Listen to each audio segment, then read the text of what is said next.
Hey guys, if you're shopping for knives and gear, make sure you check out the description of the video you're watching right now for links to some great online retailers. There's also individual links for knives that I personally recommend. Thanks! What's going on YouTube? Metal Complex here, and welcome to episode 77 of the Knife Guy. If you are new to my channel or you just came out of some weird corner of the internet and you have no idea where you are, I'm a knife guy, knife user, knife collector, knife enjoyer of many sorts. We are all knife guys and gals in this super weird EDC and knife world, and we all go down our own unique paths, but oftentimes those paths intersect and we experience a lot of the same type of stuff. That's what this series is all about. I like to pick up knives that are either mine or some of my generous viewers and just sort of, look them over and flip them. Give you guys something to watch or listen to on Sunday afternoon, Sunday morning, whatever, whenever it is that you're listening to this or watching it, right? Whatever it is that you're doing. And yeah, talk about these shared experiences. Thanks so much to my generous patrons for supporting me right now. If you'd like to get your hands on some cool stickers and other benefits, there's of course a link down in the description.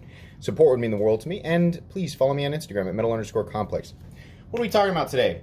A continuation of, it's like, at this point, it's like, I can't even say that this is just a single hybridization of another Knife Guy episode. This is a continuation of something that occurs on my channel, that occurs on other knife channels. I think I'm literally about to sneeze in the middle of a knife video. I don't know if that's ever happened before. Nope, it's subsided. But anyways, it's something that occurs on my channel. It's something that occurs on channels that are smaller than mine, channels that are larger than mine, right? Channels that have nothing to do with knives. Basically, any channel that is showing an item that a population of people consider to be too expensive for what they perceive they're getting, right? It's an understandable point of view. Oftentimes that point of view is bathing in uncertainty for the item, right? And that uncertainty, the foundation for the uncertainty is just lack of understanding of what they're looking at. Now, it's more or less of that, right? Sometimes you have people who know exactly what they're looking at, right? And based on their experiences leading up to that point, they just don't see value in the item. I've had a lot of conversations with people. This is all stemming from, it was very enlightening, again, going back to the upload with the Hoback Sumo, right? This is a super cool knife. Really cool. These are about $500 to $550, right? Made in the United States. These are Midtechs or semi-customs, whatever you want to call them. Are made with premium materials. Better fit and finish than your standard production knives in the $200 to $300 range, right? Better tolerances, things like that. And that's something that you can feel if you've handled a whole bunch. And I'm not trying to say like, oh, if you're in elite territory, then you'll know how to, your senses will pick up on that. No, it's one of those things where if you've handled a whole bunch of stuff in different price ranges, it's something that you pick up on really quickly, right? You have expectations for certain price ranges, and some of those elements appeal to some people more than others. For me, it's something that I can feel. It's something I put value in. For other people, it might be something they can feel and they may not put value in it, right? And that's totally fine. Knives like this actually cost more money to make than a zero tolerance knife or a Benchmade knife or a WE knife, right? Some people get that and do or don't see value in it, and some people don't get it at all and usually automatically don't see value in it. But anyways, that video, I've talked about this before, that video, for whatever reason, is at 130 or 140,000 views. I'd love to tell you guys who want to start a YouTube channel that that's great, but usually when a video explodes like that, it just causes chaos in your notification system because, in my case, YouTube is not tossing it out to other knife enthusiasts. It's tossing it out to, like, everybody. And that's not always good because you get people coming in and, at first they just assume I'm looking at a pocket knife, right? And then they click my link and they find out $550, right? Now, generally I can tell who it is that's going.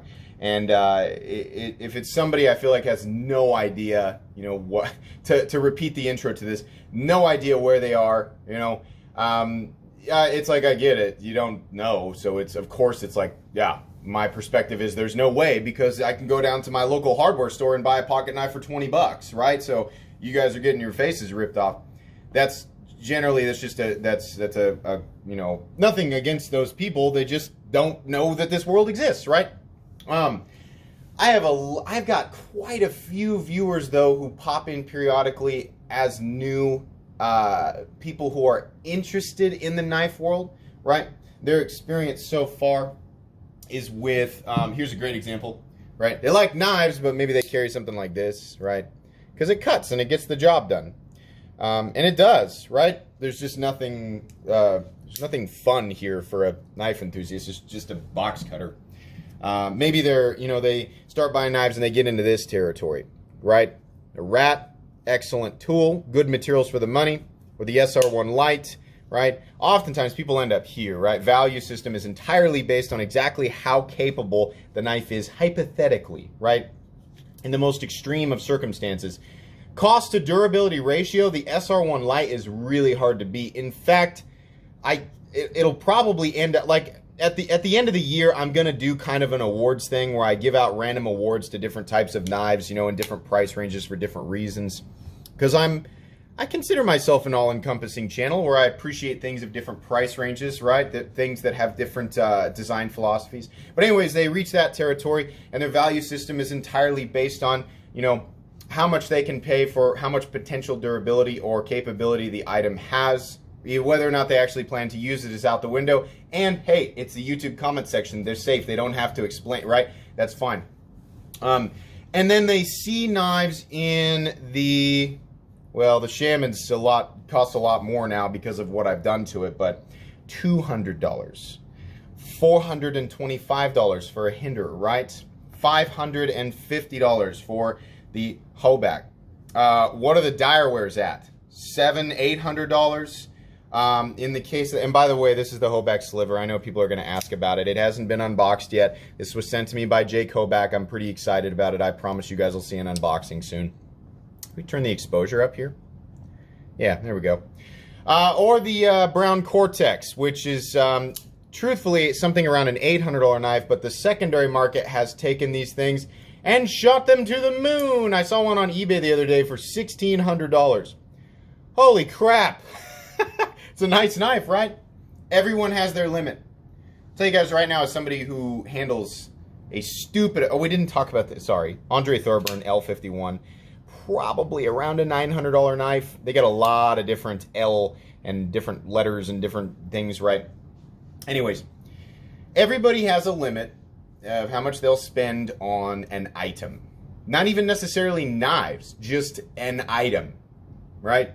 If their experience with said item, right, the item is just meant to serve a utilitarian role in their life, like a washing machine, right? I don't know too many washing machine enthusiasts. Maybe there are, though, right? What you'll spend on a washing machine, number one, is dictated by your budget.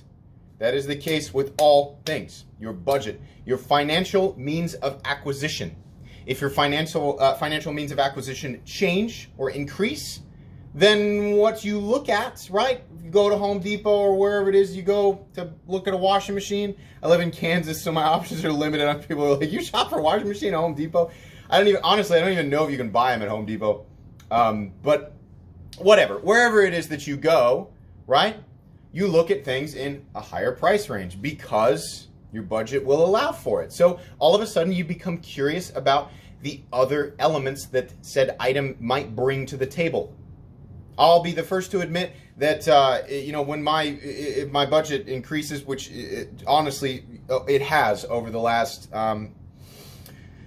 8 years, yeah. I went from eating ramen and stale tortilla chips in an apartment to get a different job and meeting my wife, and then actually getting a different job and budgeting correctly, right? And so the budget changed, and then we bought our house, and so anyways, the stuff that we looked at that we needed, right? These items, the price range that we shopped in was wider than it would have been if I was in college still eating ramen noodles and stale tortilla chips. At that point I was like, we could probably just hang the clothes up and spray them with a hose, right? That'll work. You'd asked me back then in 2000, I guess it would have been like 2011, 2012. Yeah, that'd have been my answer. Now, right around that time was also the time that I was really, really, really getting into knives, right? So Now, the washing machine analogy, right, that's a thing that serves a utilitarian role, right? Budget dictates that a little bit, right? But there's not much, right? It's not like, unless I'm really, really just into washing machines, I'm probably not going to fork over an insane amount of money for something that is just interesting, right? It's just an interesting element, because I'm going to look and go, well, I don't necessarily need my washing machine to, you know, be made of Damascus, right? Or I don't need it to have some crazy enthusiast element that doesn't bring something else to the table. I just need it to wash my clothes, right? Knives. Now, that's a territory where there is a user, there are people who are simply looking to purchase something to bring utilitarian advantage to their life, right? And then there's also this whole other world that you're in right now. If you're watching this video, you are in enthusiast territory. There is a whole other world where people will pay more money for the elements that they appreciate, right? Now, oftentimes on knives that bring more elements to the table and cost more money, right? There's a much higher cost that goes into production. And so those items do cost more money. Everybody has a limit, and it's based on their experience, right? Up to this, where we are right now, right? Ask me in 2012, the most that I probably would have spent on a knife and did spend on a knife at the time is probably about $100 to $150. Maybe that was 2011. Was that 9 years ago? 10 years ago? Something like that? Yeah, just about 10 years ago. And at the time, I remember just being like, just absolutely sick over the idea of spending over $100 on a knife, right? Honestly, didn't know that stuff like this even existed. I assumed, I was like, Benchmade must make the best stuff in the entire world. I should get a Benchmade out while I'm talking about this. Benchmade must make the best stuff in the entire world, right? Best. Because that's all I was aware of, I mean, in terms of like the higher end of the knife world. And then I became intrigued. At first it was denial. What? What's so special about it? A knife couldn't possibly be worth that much, right? So I left it and then backed off of it. Then came back and just out of general intrigue or some subconscious intrigue, right? Did a little bit more research. This was the knife I'm referring to actually right now is the Barrage. Back then was the knife that I ended up purchasing. More research, whatever. So anyways, my interest in this, watching videos and paying attention to it, ultimately led me to make a purchase that was almost entirely based on intrigue, or whatever I had built up on my mind as this hypothetical advantage of buying this knife, even though truthfully I just planned to sit around on my couch and flip it and just look at it, because it really didn't get used hardly at all. But that opens up doors, right? It opens up new paths. And I did use knives sometimes back then for different things, but I was in college and different jobs that required knives more or less, right? And the stuff that I was using on the job site when I was working with my dad was they were just box cutters or whatever, cheap knives or whatever, right? Which worked fine. You don't necessarily need anything more than that. But doors and things kept opening, and I was intrigued by, you know, more and more and more items and discovering higher and higher and higher tiers of the knife world. And I found that I was acquiring what I was comfortable acquiring slowly, right? Other, you know, $100 to $200 knives.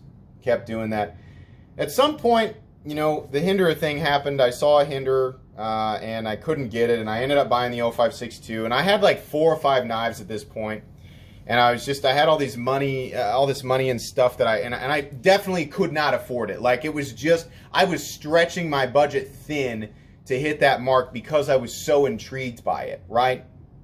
But it was just based on my value system at the time. This is what I can, you know, kind of make work. And it's the enjoyment that I get, right? The euphoric rush of receiving an item that you perceive to be at that time, you know, the best or whatever. Right? It's all just based on my own individual value system. It didn't really matter that I wasn't necessarily going to use it the way that, however other people might define it, was intended to be used, right? My value system kept changing. I saw the Hinderer, couldn't get it at the time, waited, eventually came to a point where it was available. And I thought, and I had dipped in and out of blade forums and saw that people were selling, right? And I thought, now hang on a second. That's an expensive knife, and I'm looking at that thinking, I'm honestly not convinced that it's really worth that much money, right? But I want it. I still want it, right? I probably at some point, even in the forums, probably years ago, said something like, the hinderers are great, but 425 bucks, no way, right? Yeah, super common. People come to that conclusion. And it was based on, at the time, my budget, what my income was. I could not justify taking a chunk out of my paycheck and just paying for a hinder. But I had 4 or 5 knives that, you know, while some of them being slightly used and some of them being unused, at the time I thought, I could sell these, you know, 3 of them, and probably, you know, get to, I remember thinking I could sell my 0562, I could sell the Barrage, and I think I had one more. And looking at what knives went on the secondary market, I was like, I could get close to the value of the hinderer, or maybe even right on, right? Let's try and see what happens. Let's list some stuff. So long story short, I ended up actually getting enough money to pay for one. This is the critical moment where, you know, I want to bring this to light. Mainly for people, if you find yourself on a daily basis being intrigued by the knife world, always looking at things that cost too much money and being frustrated by it, right? I can't afford that. So it must not be worth it. That's not something that we like to say out loud. That's not something that I like to say out loud, but it is the thought that crosses my mind. I look at something, the price tag is absurd compared to my, not only my value system, but my budget. More importantly, my budget, right? Now, not everybody's like this. There are people out there who can afford to buy whatever they want, and they still, obviously, there's tons of people out there who, you know, can afford whatever they want, and they still are very careful about what they put their money into. Unless the intrigue is too powerful. If your intrigue, right, has been set in motion and the events leading up to, you know, that moment where you become aware of the item, that intrigue is very bolstering and it alters your value system substantially. Everybody has that. It just, if you haven't experienced it yet, you just haven't seen the item that's going to set you off, right? Everybody has more or less experience, more or less interest in certain things. So for me, with knives, right, this was the perfect storm. Looking at the hinder, 425 bucks. I like it. No way it's worth that much, right? I have a bunch of other knives at the time. I could sell them. I did sell them, and I had the money now for it. And this wasn't, I didn't have to take it out of my paycheck. So now is it worth it? I wasn't even thinking about it. I can't tell you how quickly, I remember I bought it brand new from Arizona Custom Knives, which, by the way, yes, they do sell brand new knives periodically. This was like the very first time that the Gen 4s were becoming readily available. Because up until this point, you just couldn't get it. So it was available. I had the money for it, right? My value system and whether or not I thought that thing was worth the money went out the window. It was already bought. I couldn't wait for that thing to get in, right? So, I always take, when I hear people say, you know, I would never spend more than X amount on a knife. I mean, no offense to anybody, but when I read that comment, it means absolutely nothing to me. Not just, I'm not saying like I've walked this path for so long, I just know so much. No, you see it in everything. All people are like this. I would never spend X amount on this, right? And then events in their life change, right? Maybe their income changes, their perspective on said item changes, or their interest in said item changes, right? Perfect storm scenarios happen all the time. Human beings are we're too like wishy-washy with our emotions, and like we change our minds so often. I think it's fun to say out loud that, you know, that we're a creature of habit, set in our way, right? Stoic, you know, you become, I mean, yeah, in some ways, but people definitely do contradict themselves all the time, you know? The nice thing is if you say, like, I'm admitting to you guys back then, I said, you know, hinder for 425, no way, right? But I could have kept that to myself. That's the nice thing. I didn't have to admit that to anybody, right? I got to the point where I wanted to buy it and it brought me joy, right? I didn't need to go tell people that I was wrong. I'm not saying that everybody who's interested in knives will reach a point where they're constantly forking over hundreds of dollars or thousands of dollars for the items that they want. What I'm saying is once again, saying that an item is simply not worth it, and suggests that a lot of times that type of comment suggests that there is a universal value system that some people may not be aware of, and that that person who's leaving the comment has more information and is, you know, telling everybody, you know, hey, these people. No, I found that maybe sometimes that's the case, but through conversation with some of these people, some of them are casual conversations, some of them kind of get heated, right? I found that the common denominator is, this isn't in my budget. I want it and I can't have it. Therefore, the value must not be there. That's more often the case. I'm serious. More often than not, that is generally the case. And there's nothing wrong with that, right?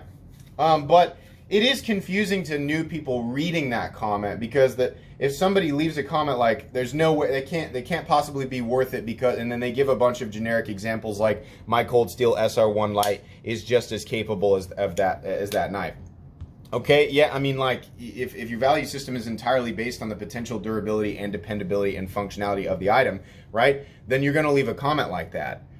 But if you're watching, those people who are watching the video, right, they're likely watching it because it's intriguing, right? The idea of the thing is intrigue. They're already on that enthusiast path. A lot of people who watch my channel, you're already there, right? If you watch my channel consistently, if you're watching knife stuff consistently, and the person that I'm describing sounds exactly like you, you're constantly looking at things going, that's cool, but no way, I would never, ever, ever pay that. You know, can't possibly be worth it. Your opinions will change if your budget changes, right? Or if you suddenly you come into a situation where you have the funds to pay for said items, such as the example I gave with the hinderer. I couldn't afford it. Could not possibly. There was no part of me that thought that value was justified on the hinderer back then, right? But I had the money and I didn't have to take it out of my paycheck, right? It was almost like somebody was just handing me $425, right? So I was like, yeah, give me that hinderer, absolutely, give it to me, you know. So yeah, when you read stuff like that, when you hear stuff like that, if you're new, take it with a grain of salt, because usually, more often than not, what it means is, once again, the path that I've been on so far, right, considering my budget, it just doesn't allow, there's not space for this item in my life. I can't justify it based on how I view these items and my current level of interest, right? But the part that they'll leave out is, if something changed in my budget, right, or my what is I keep wanting to say it's my means of acquisition change, then my value system will go out the window and I will have what I want, right? Most human beings have a weird thing with material possession. While that's not a healthy thing, right, not necessarily just that in and of itself, sometimes in the case of, you know, collecting folding knives, if you can work it into your budget, I think is an example of a fairly healthy hobby. Again, if you can work it into your budget and it makes sense, right, and it brings you joy, that's the main thing. Being able to provide for yourself, your family, right, if you have a family, and being able to, you know, continue to function, go to your job, right, not be, you know, messing around on your phone when you're supposed to be working, stuff like that. You can fit it in, right, it makes sense, and you're still able to save for the future, okay, then great, then that's fine. If it brings you joy, right, gives you that stimulation, it's healthy, right? But if your budget changes, your means of acquisition changes, your value system will be not just decimated, not just cut in half, it will almost be completely and totally obliterated. It will evolve and change, right? Currently, for example, like somebody walk up and say, complex, what's the most you would spend on a knife right now, right? So just taking that very isolated example, the most I would spend on a knife right now, probably about $1,500, and it would be very difficult to do that, right? I'm fortunate in that I've collected a lot of knives that do have a lot of value, but let me tell you, the past would repeat itself for me. That may be my, you know, my surface level limit, just what I say, right? Now, what's that based on? Well, I kind of, the happiness that I get with knives in a certain price range is generally $400 to $600. I've been known to spend a little bit more periodically if I think it's really, really interesting. And in rare scenarios, right, like the most money I've ever spent on a knife was a Praetorian tie. I think it was like $1,300. I just really, really wanted. I was intrigued by it. So it's safe to assume that my limit is probably a little bit more than that, my face value limit, But let's say a $2,000 knife became available right now, and it was everything I could possibly want. Somebody says something like, "Hey, dude, I got this knife, right? Secondary market is about, $2,000, right? I probably could sell it for more, but if you wanted it, I'd give you however long you needed to come up with it. It's mint, it's perfect." And this person was somebody that I trust, right? In this perfect hypothetical scenario, so I can drive my point home, right? Would I want it? Yeah. Would I be able to sell a bunch of stuff and make that work? Yeah. Would it be over the limit for my value system currently? Yeah. But it wouldn't matter. It's because my intrigue with that, my interest in the thing, if it was that strong, that emotion can absolutely overcome these foundational rules that we have about value, right? And I know a lot of people they base it on, which they should. Where is it made? How's it made? Right? Who's it made by? Those will all dictate price. Demand dictates it, right? The irony of this guy is they're $550. There were all these people going, no, I won't buy that. Count me out. You can't even buy it now. It's gone. Proving that the demand is there for it. It's small batch. They didn't make a ton of them. There was enough demand for them, and they met their goal. They sold out. There's enough people interested. Their goal is not to convince everybody that it's worth every single last penny. It's to meet the demands of the market that is creating the demand for it. So. And yeah, again, that's not to undermine. That's not saying everything is worth exactly as much as people will pay for it. In some cases, right? But also manufacturing costs, right? The hand process, right? The labor costs, all that stuff, right? The materials, it all has to do with that. But your value system, I think, is a lot more flimsy than if you've held firm to this idea that nothing can penetrate your value system and you are this perfect stoic barbarian of economics. Don't kid yourself.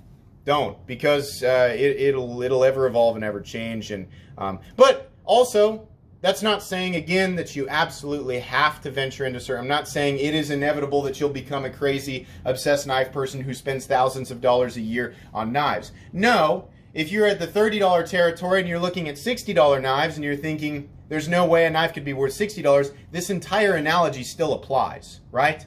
It depends on how much the intrigue is there, your current budget situation, your current means of acquisition, and if something changes. Right? That can definitely alter, whether or not you actually jump for that item. And then your value system will go back to whatever it was or change slightly, right? People will just say what they're going to say. Nothing. I take nothing as a permanent or absolute fact when I read through comments on YouTube, right? Because that person who's leaving the comment is still a human being and is susceptible to all of the different things that the rest of us are susceptible to, especially emotion. That plays a huge role in acquisition of knives and anything else, right? Boy, this was rambly, and I'm sure at times I lost my structure and didn't make a whole lot of sense, but that's how I like to do things on this channel, right? I'm sure at the very least this offered mild entertainment for a few people. That's always my goal, is just to rant for a little bit and hope that it entertains some people. If you were at least mildly entertained, please leave a like. Also, be sure to follow me on Instagram. Please leave a like. If you'd like to check out my other content, I do, of course, have lots of videos of knives that are either expensive or inexpensive that I do or don't like, so check those out. And if you enjoy all my content, go ahead and click on that Metal Complex logo right there and subscribe, because there's definitely more coming. Thanks again for watching, everybody, and have a great day.